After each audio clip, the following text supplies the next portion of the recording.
أسمو وأجتاز السماء جلالا فأزيد أسراب الغيوم جمالا. بسم الله الرحمن الرحيم.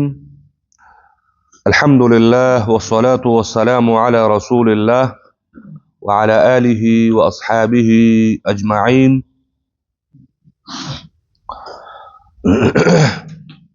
المد والوقف.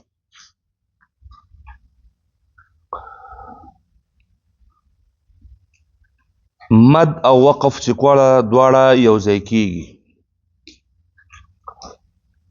د دې عنوان څه مطلب ده او د دې په ضمن کې به کوم مسائل بیانېږي؟ المد والوقف دا کوم عنوان چې دلته ورکړی ده، ځکه مد په خپله بالذات مستقل عنوان تیر شوی ده او وقف هم مستقل عنوان تیر شوی. دلته دواړه یو ځای کولو نه مطلب وایي څه شی ده او دې کې به څه مسایل داسې دي چې هغه به څه کېږي؟ بیانېږي. نو د نوم نه خبره ښکاره ده چې مد او وقف او د هغه په ضمن کې به هغه مسایل بیانېږي چې حرف موقوف علیه نه مخکې که چېرته حرف مد یا حرف لین راشي. موقوف علیه حرف د هغې نه مخکې یا حرف مد وي یا حرف لین وي، لکه رب العالمین. نون زمونږ حرف موقوف علیه ده خو د هغې نه مخکې حرف مد ده. یا مثلا لا ضیر، را زمونږ موقوف علیه ده او یا چې دی نو زمونږ حرف لین ده. یا یوم الدین حرف مد ده او ورسره موقوف علیه نون ده. من خوف او نستعین دی ټولو کې.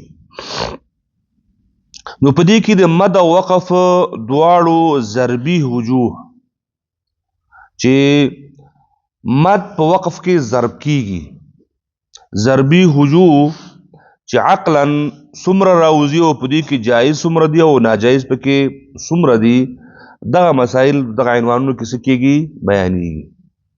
یعنی هر کله چې موقوف علیه حرف سره حرف مد یا حرف لین راشي، هلته به عقلا د دواړو ضربي وجوه چې مد ضرب وقف صحیح شو، دا دواړه سره ضرب شي، د هغې نه عقلي وجوه څومره جوړیږي او چې څومره جوړیږي په دې کې به جایز به څومره وي او ناجایز به پکې څومره وي.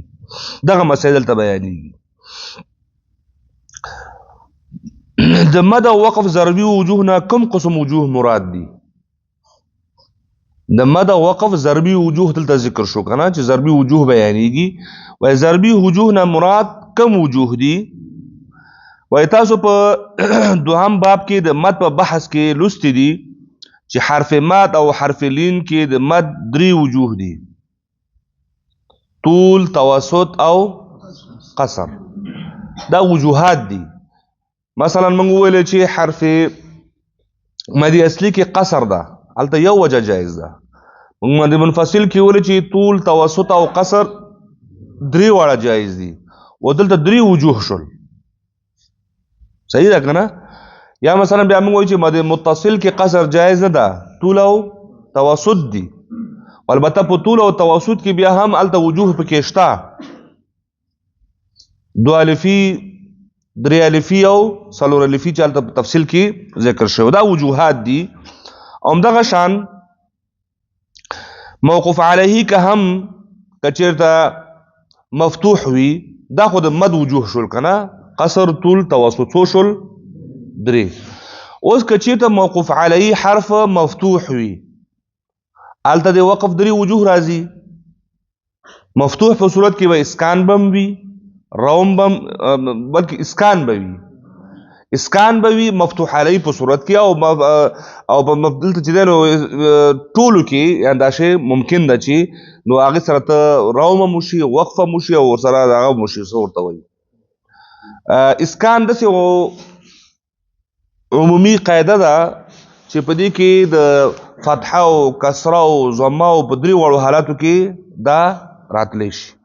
وقف بالاسکان یعنی په دې کې دا خاص نه ده چې یوازې اسکان به پکې کېږي نو روم به پکې نه کېږي یا اشمام به پکې نه کېږي، بلکې نو کله چې موقوف علیه حرف متحرک وي نو په دې کې چې نو بیا یوازې اسکان کېدلی شي. دلته هغه وجوه بیانوي وایي که چېرته موقوف علیه وقف بالاسکان که چېرته موقوف علیه مفتوح وي یا خو په دې کې وقف بالاسکان کېږي لیکن که چېرته مکسور وي نو بیا به اسکان او روم دواړه کېږي او که چېرته مضموم وي نو اسکان او روم او اشمام به درې واړه کېږي صحیح شو مفتوح په صورت کې یوازې اسکان دا د روم په صورت کې اسکان روم کسری په صورت کې راوښته وبخي کسری په صورت کې روم او اشمام او د ضمې په صورت کې یوازې اشمام نو دلته هغه مسله بیانوي چې دا دواړو طریقو سره او که چېرته مضمون وي نو اسکان او روم اشمام درې واړه طریقو سره وقف کول جایز دي یعنی دلته هم درې شیان شول وقف کې هم درې شیان شول او په مد کې هم درې شیان شول مد کې شول قصر طول توسط او په وقف کې شول اسکان روم او اشمام درې شول کنه نو دغه درې به په دې دریو کې څه کېږي ضربېږي نو دیو په نتیجه کې چې څه لاسته راځي هغې ته ضربي وجوه ویلی کېږي خبره واضحه شوله نو دلته اوس انشاءالله وروسته مثالونه راځي مثالونو سره به دا خبره بالکل واضحه کېږي د دې عنوان کې وایي دا خبرې ښودلی شوي دي که چېرته حرف مد او لین وجوه د وقف وجوه سره یو ځای کړی شي د حرف مد او د حرف لین وجوه د وقف د وجوه سره یو ځای کړی شي د حرف مد وجوه سو کم کمو قصر طول توسط او د موقوف علیه وجوه درې اسکان روم اشمام دلته هم دا خبره کوي که چېرته د حرف مد او د لین وجوه د وقف د وجوه سره یو ځای شي دا شان ویلی شي چې مخکې د مد او لین درې وجوه سره د وقف یو وجه بیا دوباره د مد درې واړه وجوه د وقف دویم وجوه سره د وقف اول وجوه قصر يعني موجه قصر مع الاسكان قصر مع الروم قصر مع الاشمام د مد یو وجه او د وقف درې واړه دي بیا مثلا توسط مع الاسكان توسط مع الروم توسط مع الاشمام د مد یو وجه او د وقف څو شوي درې وجه دا ضرب شول بیا مثلا موږ وایو چې د مد طول مع الاسكان طول مع الروم او طول مع الاشمام دغه ته ویل کېږي ضربي وجوه لنډه خلاصه یې دا ده یو وجه د مد راواخلي او درې وجه د وقف راواخلي دا یو سره مثلا قصر اسکان قصر روم قصر اشمام طول اسکان طول مع الاسكان طول مع الروم طول مع الاشمام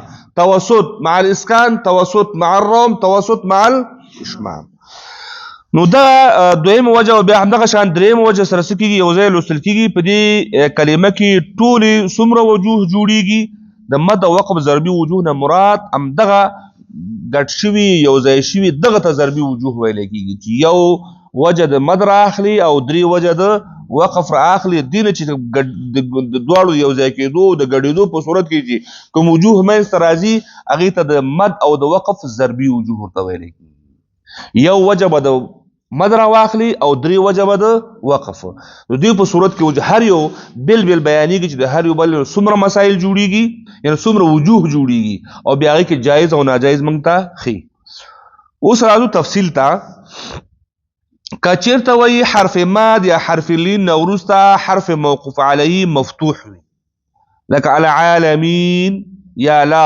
ضیر وغیره نور مثالونه کې په دې صورت کې به ضروري وجوه څومره راوځي ورصورت د مسئلې باندې ځان پوهې کوي د وقف او د ضربي وجوه یو ځای دي که الوقف المد والوقف مد معلوم شو او ضربي وجوه سره یو ځای کوو نو دا څنګه که چېرته صورت د مسئلې که چېرته زموږ موقوف علیه حرف کوم حرف باندې چې موږ ودرېږو هغه مفتوح وي نو د مفتوح په صورت کې به ضربي وجوه څو راوځي او په هغه کې به جایز څومره وي او ناجایز به پکې څومره وي نو معلومه خبره ده چې په داسې کلماتو باندې چې موقوف علیه حرف مفتوح وي نو ضربي وجوه به درې راوځي طول مع الاسکان جائز توسط مع الاسکان جائز او قصر مع الاسکان هم جائز. ځکه موږ تاسو ویلي و چې رب العالمین مد عارض وقفي ده. کوم مد ده؟ مد عارض وقفي کې حکم څه شی ده دی؟ قصر طول توسط درې واړه جایز دي. درې واړه جایز شو کنه. اوس راځو په مفتوح کې کوم مد وقف کیږي؟ اسکان. اسکان ده کنه. اوس دغه اسکان سره قصر هم کولای شي، توسط هم کولای شي او طول هم کولای شي. نو لہذا اسکان په صورت کې قصر طول توسط د ضربي وجوه یعنی مد د وقف سره چې یو ځای کوي نو درې وجوه جوړیږي او درې واړه جایز دي. که چېرته موقوف علیه حرف مفتوح وي، موقوف علیه حرف مفتوح وي نو الته خو مد خو کېږي که نه، مد عارض وقفي ده. صحیح شو؟ نو دغه مفتوح سره اوس ته قصر هم کولی شي، توسط هم کولی شي او طول هم کولی شي، هېڅ مشکل پکې نه جوړېږي. دغه درې وجوه جوړېږي او درې واړه جایز دي. سره هم پې خلاص شو؟ که چېرته موقوف علیه حرف زموږ مفتوح وي ضربي وجوه به څو جوړېږي؟ درې او درې واړه جایز دي. کوم ضربي وجوه جوړېږي؟ درې. ګورئ، قصر مع الاسکان، توسط مع الاسکان، طول مع الاسکان. اسکان پکې ولې یادوي؟ ځکه چې موقوف علیه مفتوح ده. صحیح شو؟ نو قصر او توسط او طول ځکه یاد کړه چې مد عارض وقفلین کې درې واړه جایز دي. لہذا درې ضربي وجوه جوړېږي د مفتوح په صورت کې او درې واړه جایز دي. اوس واضح شو ان شاء الله. راځو اوس دویم ته. دوهم سوال، که چېرته د حرف مد یا حرف لین وروسته زموږ او ستاسو چې کوم حرف باندې ودرېږو زموږ موقوف علیه حرف مکسور وي، لکه رحیمی یا یوم الدین یا من خوف یا صیفی، دا ټول مکسور دي. صحیح شو؟ نو په دې کې عقلی او ضربي وجوه څو جوړېږي او په دې کې څو جایز دي او څو ناجایز دي. اوس جواب ته غوږ شئ. ګوره اولنۍ خبر په ذهن کې ولرئ، که مفتوح و درې جوړېدل درې واړه جایز. اوس دویم حالت ته راغلو، که چېرته مکسور وي، موقوف علیه مکسور وي، نو دلته بالاسکان او بالروم دو طریقو سره، ځکه مکسور کې خو اسکان کېږي که نه او روم هم کېږي. اوس یو ځل لکه مخکې چې حساب کړی و اسکان سره جمع کوي او یو ځل د روم سره جمع کوي، نو څو به شي؟ شپږ به شي. قصر مع الاسکان، توسط مع الاسکان، طول مع دې کې ناجایز شته؟ لکه څنګه چې مفتوح کې جایز و په مکسور کې هم جایز دي. اوس دوباره ضرب و، یو دوه خبره ده. اوس دویم ځل دپاره اوس همغه درې واړه وجوه د روم سره جمع کوو، طول مع الروم، توسط مع الروم، قصر مع الروم.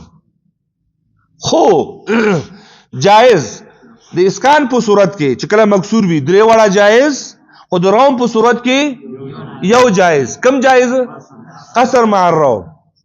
لہذا شپږ شل، په شپږو کې جایز څو شل؟ څلور. دو پکې ناجایز شل. کم پکې ناجایز شل؟ توسط مع الروم، طول مع الروم. دا دواړه ولې ناجایز شو؟ وجه ځکه موقوف علیه حرف ساکن نه ده. کله چې ساکن نشو نو هلته مد عارض وقفي واقع کېږي نه، چې کله واقع نشو نو مد اصلي واقع کېږي. نو په مد اصلي کې چې دلته یوازې قصر کولی شي. لہذا قصر مع الروم جایز، توسط مع الروم او طول مع الروم ناجایز. نو شپږ وجوه شل، شپږ په شپږو کې څو جایز شل؟ څلور. او څو پکې ناجایز شل؟ دوه. او د مفتوح په صورت کې درې جوړېدل او درې واړه جایز. واضح شو قاری صاحب؟ خبره خو واضحه شو ان شاء الله. وصلى الله تعالى على خير خلقه محمد وعلى آله وأصحابه أجمعين.